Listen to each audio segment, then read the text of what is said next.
हे हाय, कैसे हैं आप लोग? सब ठीक ठाक?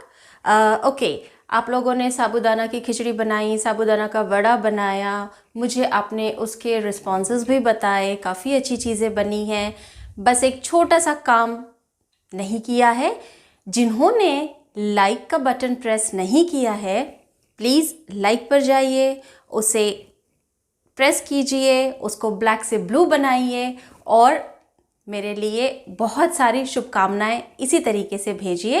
और कमेंट्स में ज़रूर लिखना कि आपके घर वालों को कैसा लगा और कैसा रहा। ठीक है, तो आज हम बनाते हैं व्रत वाले बेक्ड क्रैकर्स और बेक्ड नाचोस, और उसके अलावा मैं आपको टार्ट्स बनाना भी सिखाती हूँ। और फिर हम बनाएंगे सेव, जो कि आप नमकीन में भी डालकर उसका मज़ा ले सकते हैं। तो चले फिर एक ही डो के साथ या एक ही आटे के साथ हम ये 4 चीज़ें बनाएंगे। चलो फिर फटाफट आ जाओ किचन में मेरे साथ। ओके, तो यहाँ पर देख रहे होंगे आपकी कुछ इंग्रेडिएंट्स या कुछ सामान मैंने तैयार करके रखा हुआ है। क्योंकि हम बेक चीज़ें बना रहे हैं तो मेजरमेंट बहुत ज़रूरी होता है, इसीलिए ये मेरे मेजरिंग कप्स है। जो लोग बेक करते हैं, जिनको बेकिंग करने की आदत है, उनके घरों में ये कप्स ज़रूर अवेलेबल होते हैं।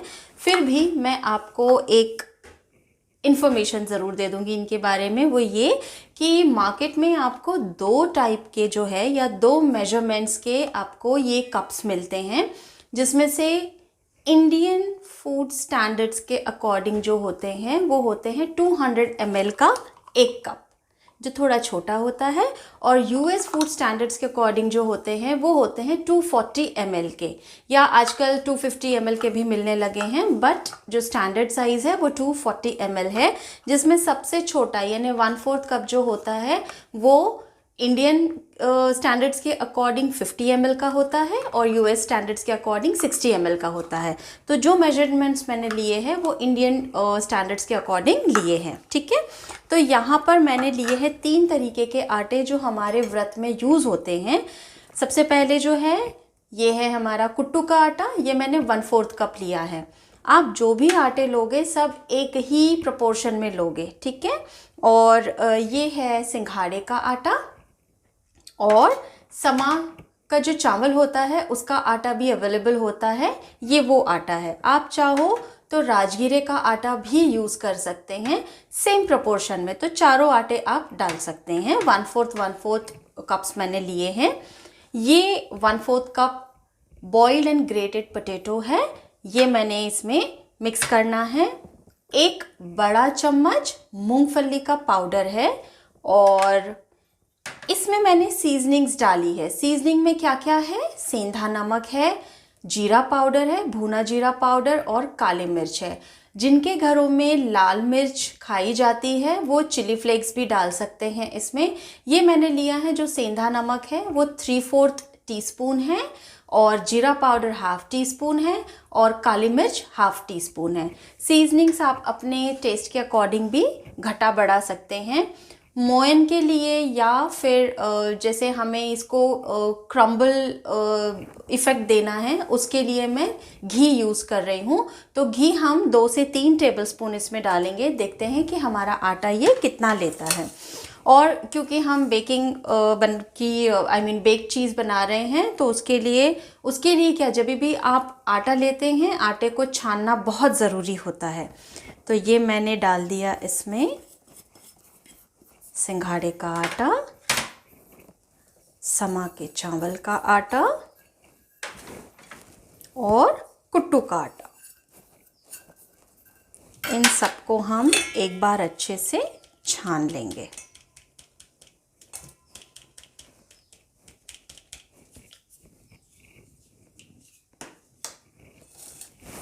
अब पहले इसमें हम मोयन डालेंगे। ठीक है, तो ये मैंने बिल्कुल नॉर्मल टेम्परेचर पे है, आपका जो सॉफ्ट घी है बस वही है। इसको मैंने ना गरम किया है ना मेल्ट किया है।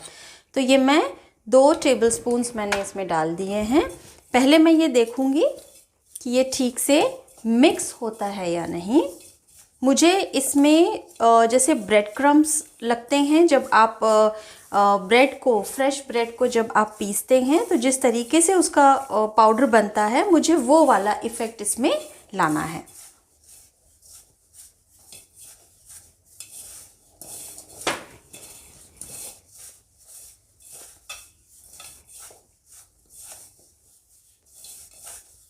तो ये हमारा जो है मोयन इसमें अच्छे से मिक्स हो गया है, क्योंकि हम टार्ट भी बनाएंगे इसी का, क्रैकर्स बनाएंगे, तो आपने बहुत लाइट हैंड से जो है या फिंगर टिप से इसको मिक्स करना है। हमने इसमें एयर डालनी है, ठीक है, ताकि ये अच्छा खस्ता बने।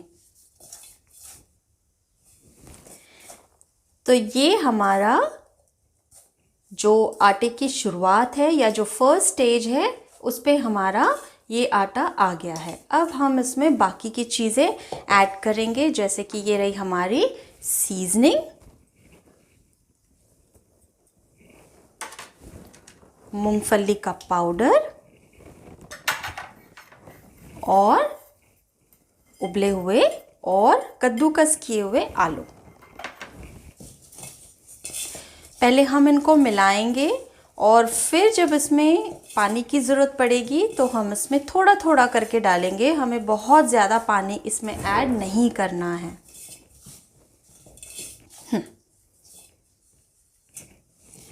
तो अब इसमें मैं बिल्कुल थोड़ा थोड़ा पानी लेकर, और ध्यान रहे बहुत ज़्यादा प्रेशर नहीं लगाना है, आपने हल्के हाथों से इसको मिक्स करना है।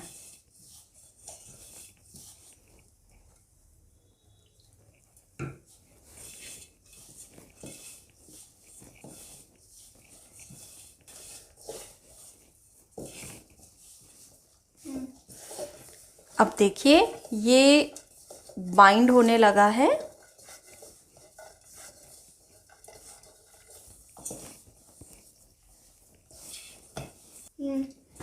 तो ये देखिए कितना प्यारा हमारा बॉल रेडी है डो का। अब इसी के जो हैं हम पार्ट्स करेंगे। अच्छा, और इसको रेस्ट देने की ज़रूरत नहीं होती है या साइड में रखने की ज़रूरत नहीं होती है। आप इसको जैसे नीड कर लेते हैं वैसे ही आप इसको यूज़ कर सकते हैं। एक और चीज़, नॉर्थ इंडिया में जैसे समा के चावल होते हैं, वैसे ही डाउन साउथ या महाराष्ट्र साइड में इसे भगर भी कहते हैं मराठी में। तो अगर वहाँ पे आपको इसका आटा मिलता है तो बहुत अच्छी बात है, नहीं तो आप हल्का सा उसको धूप में सुखा के मिक्सी में भी पीस कर उसका आटा रेडी कर सकते हैं। तो ये हमारा आटे का लॉग रेडी है। इसको मैं 2 पार्ट्स में करूँगी पहले, और एक पार्ट से हम नाचोस और क्रैकर्स बनाएंगे, ठीक है। तो जब तक मैं ये करती हूँ, सबसे पहले मैं अपना ओवन भी प्रीहीट कर लेती हूँ। तो अब आप देख रहे हैं ये मैंने 3 पार्ट्स में जो है इसको डिवाइड कर दिया है। ये थोड़ा सा मैंने ज़्यादा रखा है क्योंकि हम इसकी सेव बनाएंगे, तो सेव जो मोल्ड में जाएगा तो हमें थोड़ा सा इसमें ज़्यादा क्वांटिटी चाहिए है। सेम तरीके से जो है आप इसी क्वांटिटी को बढ़ाकर आप इसका डबल ट्रिपल भी बना सकते हैं, ठीक है। तो अब इसको हम बेलेंगे। अगर आपको थोड़ी सी दिक्कत या परेशानी हो रही है इसे बेलने के लिए, तो आप प्लास्टिक की शीट्स का भी इस्तेमाल कर सकते हैं ताकि आपको बेलने में आसानी हो। मैंने यहाँ पे थोड़ा सा ये सिंघाड़े का आटा लिया है और इसी के हेल्प से हम इसको बेलेंगे। ये क्रैक्स आएंगे, इससे डरना नहीं है।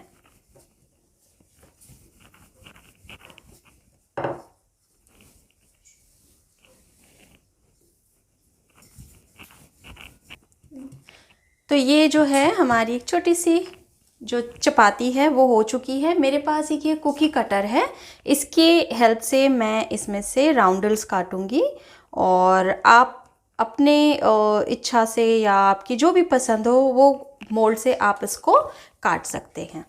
तो ये इस तरीके से हम इसको अलग कर देंगे। अब चूंकि ये बेक होने जा रहा है, आप इसको चाहे तो फ्राई भी कर सकते हैं, जैसे कि हम नॉर्मल तरीके से मट्ठी या पापड़ी करते हैं वैसे ही। और ये देखो बढ़िया से हो गया है ये।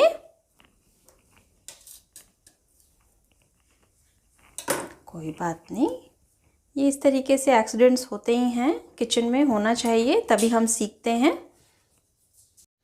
ओवन में जाने से पहले इसे प्रिक ज़रूर करना, ताकि जो स्टीम है वो अच्छे से इसके अंदर से बाहर आ जाए और आपके क्रैकर्स इवनली बेक हो। ठीक है, तो ये मैंने इसको इस तरीके से प्रिक कर दिया है। अब इसी के साथ अच्छा एक चीज़ और ध्यान रखना, बिल्कुल एक ही जो है चौड़ाई के होने चाहिए, एक ही शेप के होने चाहिए, तो एक ही मतलब सेम टाइम पे ये इवनली कुक हो जाते हैं, वरना आधे कच्चे आधे पक्के रह जाएंगे। ठीक है, अब बाकी जो है यहीं पे मैं नाचोस की भी तैयारी कर लेती हूँ। तो अब ये मेरी छोटी सी रोटी बिल चुकी है। अब मैं इसके जो है वेजेस काटूंगी। तो नाचोस के जो है शेप में हमने इसे कट करना है। तो अब ये नाचोस के लिए भी दूसरी प्लेट मैंने ग्रीस कर दी है और इसको हम इसके ऊपर रख देंगे।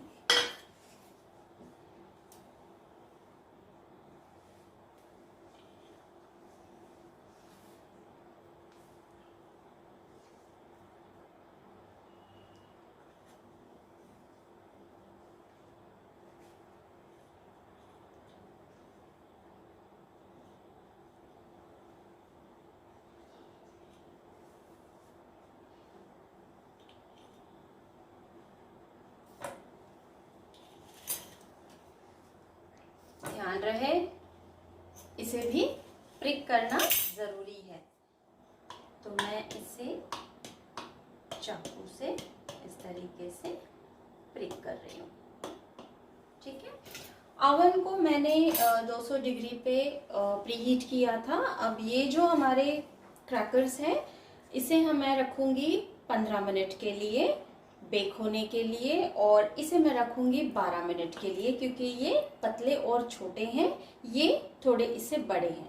ठीक है, तो आइए अब इसे ओवन में रख देते हैं। तो वही रूल है, पहले हम इसको मोल्ड को ग्रीस करेंगे। ऑयल बटर तो खैर अभी व्रत में चलता नहीं है, तो आप घी से या ऑयल से इसको आप ग्रीस करेंगे। ये हम जो डो है इसको हल्का सा फैला देंगे, स्प्रेड कर देंगे और इसे हम इसी तरह घुमाते जाएंगे। ध्यान रखना बीच में बहुत ज़्यादा मोटा नहीं रहना चाहिए, नहीं तो अंदर से या बीच में से वो कच्चा रह जाएगा या सॉफ्ट हो जाएगा। ठीक है, तो ये अच्छे से अपने अंगूठे को घुमा घुमा के प्यार से इसे इस तरीके से फैलाना है। तो ये हो गया हमारा बेस रेडी। और फिर वही चीज़ कि हमने इसे बेक करने से पहले प्रिक ज़रूर करना है। ठीक है, तो ये हमारे टार्ट्स भी रेडी हो गए हैं, या टार्ट शेल की तैयारी हो गई है, हमारे नाचोस रेडी हो गए हैं और क्रैकर्स हमारे बेक होने गए हैं, जो थोड़ी देर में बेक हो जाएंगे। ठीक है, तो क्रैकर्स हमारे बन रहे हैं, नाचोस हमारे बन जाएंगे और इसके अलावा टार्ट्स भी बन जाएगा। लेकिन खाएंगे किसके साथ में? तो उसके लिए मैं आपको एक डिप सिखाती हूँ, जो हम बना रहे हैं कुकुम्बर बनाना और हंग कर्ड से। ठीक है, ये हंग कर्ड क्या होता है ये मैं अभी आपको बताती हूँ। बहुत सिंपल सी चीज़ है, इसके लिए भी आपको मार्केट में जाने की ज़रूरत नहीं है। ये जो है मलमल का कपड़ा या मसलिन क्लॉथ है, इसमें मैंने 3 से 4 टेबलस्पून दही डाली थी और ये जो है देखो इसका पानी निकल गया है। इसे आपने किसी ऐसी जगह पे टांग के रखना है या सिंक पर रख देना है जहाँ, या इसके नीचे आप बोल रख दीजिए, ताकि जो इसका एक्स्ट्रा पानी है वो सारा निकल जाए। तो ये मेरी बड़ी अच्छी सुंदर सा जो है इसका बॉल बन चुका है और मैं इसे अभी यूज़ करूँगी। तो ये मेरा हंग कर्ड या टंगी हुई दही रेडी है। थोड़ा सा अच्छे से फेंट के इसे स्मूथ कर लेना।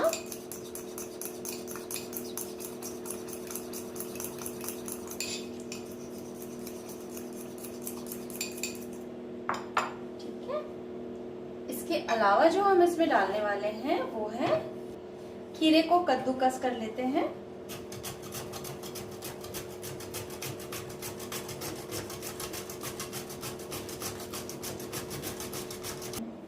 तो ये यहाँ पर मैंने लिया है आधा कप कद्दूकस किया हुआ खीरा, और हरी मिर्च है बिल्कुल थोड़ी सी, आप ये कह सकते हो कि हाफ टी स्पून से भी कम होगी। ये डिपेंड करता है कि आप कितना तीखा या फीका खाते हैं। और केला है, यहाँ पर केला मैंने 1/4 कप लिया है, या तो एक बिल्कुल आधा टुकड़ा ले सकते हैं आप केले का। तो ये केला, हरी मिर्च और खीरे का पानी भी इसमें जाना चाहिए थोड़ा सा, ताकि ये बहुत ज्यादा आपको सूखा सूखा ना लगे। अगर आपको लगता है कि खीरा बहुत ज़्यादा मॉइस्ट है या उसमें बहुत ज़्यादा पानी है तो आप उसको हल्का सा निचोड़ सकते हैं। ठीक है, तो ये मैंने इसे मिक्स कर दिया है अच्छे से। 1/4 टीस्पून सेंधा नमक लिया है, 1/4 टीस्पून भुना जीरा पाउडर लिया है, और इसको हमने इसमें डाल दिया है। तो ये मेरा डिप रेडी हो गया है क्रैकर्स के साथ खाने के लिए। और जो फर्स्ट बैच हमने क्रैकर्स की डाली थी वो भी रेडी है। ओवन से निकलने के बाद कभी भी आप हल्का सा, जब ये ठंडा हो जाता है तो इसे इस तरीके से किसी वायर रैक पर रख देना चाहिए ताकि वो क्रिस्पी रहे। बहुत से लोग इसको प्लेट में ही रखते हैं या जिसमें उन्होंने बेक किया है उसी में छोड़ देते हैं, जिसकी वजह से नीचे मॉइस्चर आने की वजह से वो सॉगी या गीला गीला सा हो जाता है। तो इस तरह रखने से आपके क्रैकर्स या आपकी कुकीज वो सॉगी नहीं होगी। ठीक है, तो ये रहे हमारे क्रैकर्स और नाचोस रेडी। इसको मैंने इस तरीके से वायर रैक पे रख दिया है। अब जो है लास्ट हमारे जो बेक होने वाली चीज़ों में से हैं वो है हमारे टार्ट शेल सॉरी। इनको मैं इसी तरीके से प्रिक करूँगी और इसके बाद हम इसको ओवन में बेक होने के लिए रखेंगे 200 डिग्रीज पे 15 से 20 मिनट के लिए, क्योंकि ये पूरा एक शेल बनने वाला है तो ये ज़्यादा टाइम लेगा।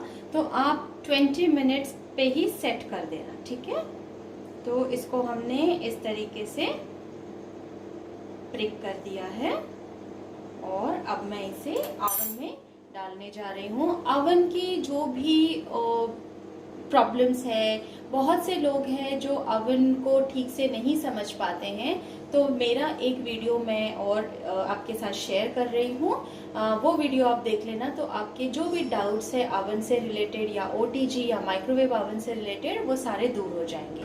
ठीक है, सेव का आटा मैंने इस चकली मोल्ड में या सेव मोल्ड में डाल दिया है और कढ़ाई में तेल डाल दिया है। तेल गरम हो गया है और बस अब इसमें हम हमारी सेव डायरेक्टली इसमें छोड़ देंगे। Very nice. जितनी की है आप उतनी ही इसमें निकालना है, बहुत ज़्यादा भीड़ नहीं करेंगे, नहीं तो वो चिपक जाती है एक दूसरे से, फिर निकलती भी नहीं है। बस और कुछ सेकेंड्स में ही ये बन के तैयार हो जाती है, तो बहुत ज़्यादा देर तक इसको फ्राई करने की ज़रूरत नहीं है, नहीं तो ये जल जाएगी।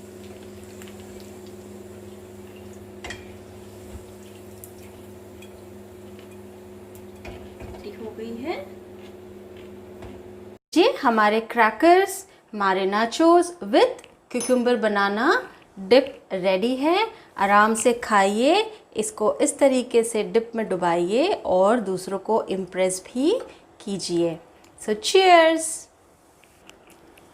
तो ये रहे हमारे टार्ट्स। इसके अंदर जो फिलिंग मैंने डाली है वो बिल्कुल नॉर्मल खीरा है, बॉइल्ड पोटैटो है और थोड़ी सी हरी मिर्च है, उसके अंदर नमक और भुना जीरा मैंने डाल दिया है। ऊपर से जो सेव हमने बनाई थी वो भी मैंने इसमें यूज़ की है। तो आप लोग भी इंजॉय कीजिए। अगर आपके घर में कोई चाय पे आता है व्रत के समय तो आपको ज़्यादा सोचना नहीं पड़ेगा कि क्या बनाया जाए। आप ये बनाइए, खिलाइए और उन्हें भी इम्प्रेस कीजिए और ख़ुद भी इंजॉय कीजिए।